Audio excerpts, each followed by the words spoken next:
Welcome to a Holy Mess podcast. All right, my friends, we all know life can be so difficult and painful at times, especially when we're carrying grief or loss or wrestling with shame about our past, anxiety about our future, or frankly, like we are just not enough. But there has to be so much more for us. There is hope and joy, peace, love, fun, purpose, and a reason that you, my friend, are on this planet. Let's partner with God so you can be who He created you to be as you wrestle through and trudge through your mess. Hi, I'm Dani, a recovering alcoholic, a mom, a wife, a mentor, and dust. We are only here for a moment. Let's live like it. I'm just like you. I'm a holy mess most days. Actually, every day. Let's have some fun and laugh while trudging through our mess. This stuff doesn't need to be dry and boring. Let's dig in. Hello, my beautiful friend. Welcome back to the podcast. And just as I hit record, my alarm on my phone went off. So there you go. That is life. Man, oh man, happy week, you guys. What day is it? Well, this episode is uploading on a Wednesday. I'm recording this actually on a Monday. I just wanted to say hello and just drop in and say thanks for being here today. Today's episode is a short prayer that I love. So I actually learned this prayer when I first got sober. It's actually one of the prayers that they say in a lot of recovery meetings at the very end. Most people stand up, hold hands. Well, pre-COVID, we held hands. Post-COVID, not every room holds hands anymore, and that's okay. But pre-COVID, we'd hold hands and we'd say the Serenity Prayer together. And it's a really powerful prayer, and I thought I'd share it with you guys. Happy summertime, or whenever you're listening to this episode. I'm grateful you're here. Whatever season it is, in your neck of the woods, I hope you're enjoying the weather. I was on a call with a student today, one of my friends who's a client, and she lives in New Zealand. And she was all bundled up and she had a beanie because they're going into winter. And here in California right now, we're actually in the middle of summer. So it's been, well, actually I'm wearing a hoodie right now, but the sun is setting and it's a little bit cooler here. I live on the central coast of California, which is a little bit cooler than, say, Southern California. So I get to wear a hoodie in the summer sometimes. But this weekend, we're going to see my parents. And it is going to be, are you ready for this? 112 degrees. It's going to be 112 degrees this weekend at my parents' house, which is 44 degrees Celsius, which is nuts. You guys, that is like crazy. I mean, that's like sauna hot. Like that is what you go. I have a sauna. I go in my sauna almost every day.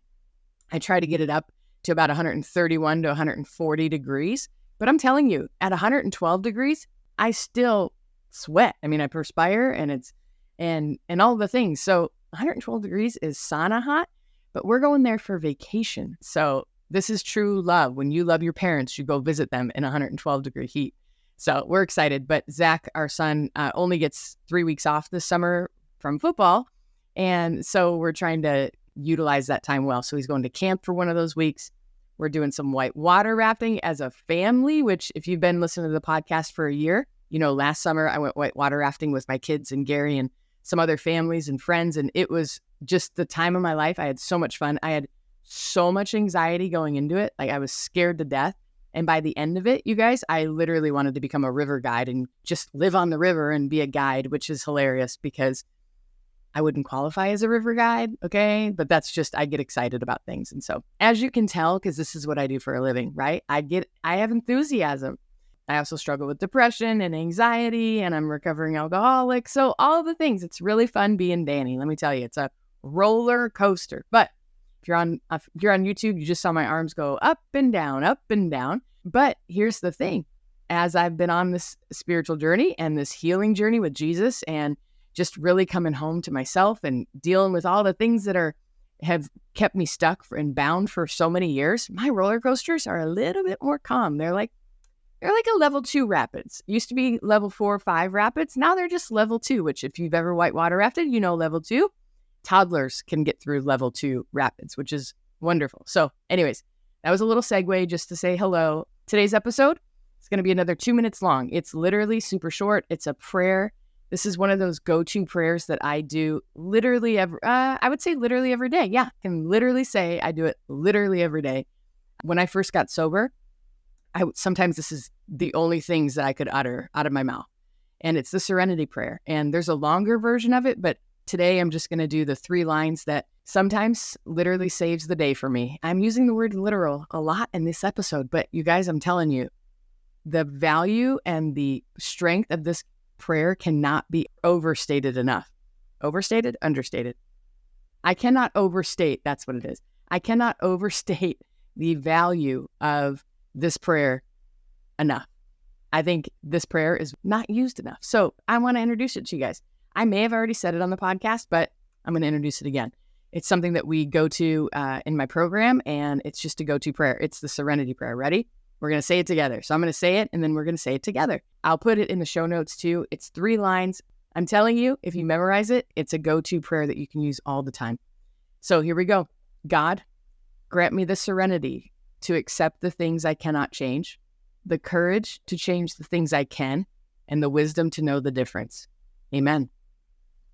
Is that not amazing? Is that not like one of the most profound 3 lines of prayer of your whole life? Okay, let's say it again. Let's say it together. Ready? Repeat after me. God, grant me the serenity to accept the things I cannot change, the courage to change the things I can change, and the wisdom to know the difference. Amen.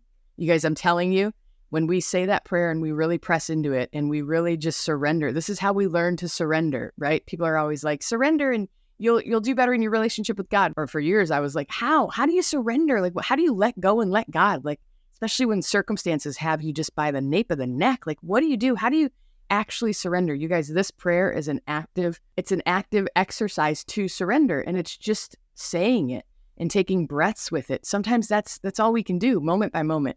I was talking with a friend this weekend. We were talking about how life is so one day at a time. And she said, sometimes, Dani, it's like 1 minute at a time, 1 breath at a time, 1 moment at a time.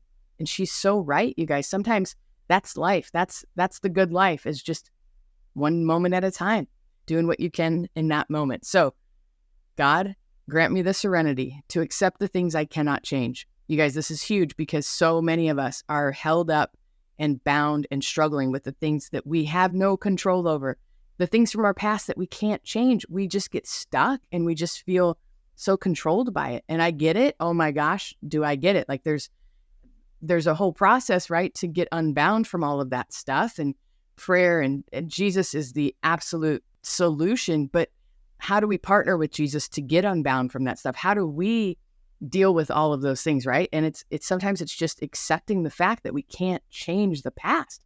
We can't change what's been done to us. We can't change what we've done. We can't change choices, all of that stuff, right? The next step is having the courage. Like sometimes, you guys, we just have to pray for the courage to change the things that we can, because the things that we can change, that we do actually have the power to change, sometimes those are the hardest things to change, right? But we've got to remind ourselves, man, it takes courage. And so pray for the courage to change the things that you actually have power over, that you actually can change.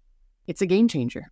And then the last part of the prayer, and wisdom to know the difference. You guys, and the reason why this part of the prayer is so important is because sometimes we really do need wisdom, because we're like swimming upstream without a paddle, right? There's that saying, when you're up the creek, I won't say the bad word, when you're up the creek without a paddle, right?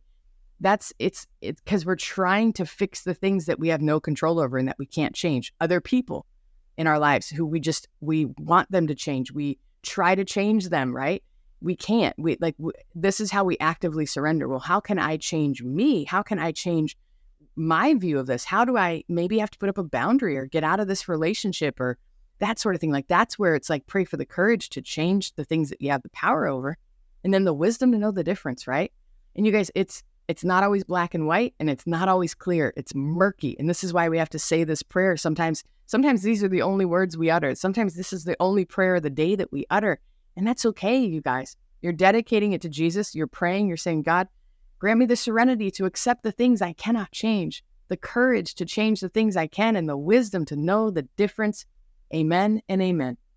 I love you guys. I'm grateful you're here. I hope that this prayer encourages you. I put it in the show notes, so please check it out. Memorize it. Say it 10 times a day if you have to. Say it out loud. Remind yourself, look yourself in the mirror and say it. Sometimes it's just So powerful. I love you guys. I'm grateful for you, and I'll see you in a few days. Hello, my friend. If this episode blessed you, made you laugh, or triggered you, hey, that's growth. Please do me a favor and share this with a friend. And if you feel led, please leave a written review for the show. That really helps us out. Don't forget you are in good company if you're feeling more broken than you'd like to admit. And you are more loved than you can ever imagine. Have a great week. See you next time.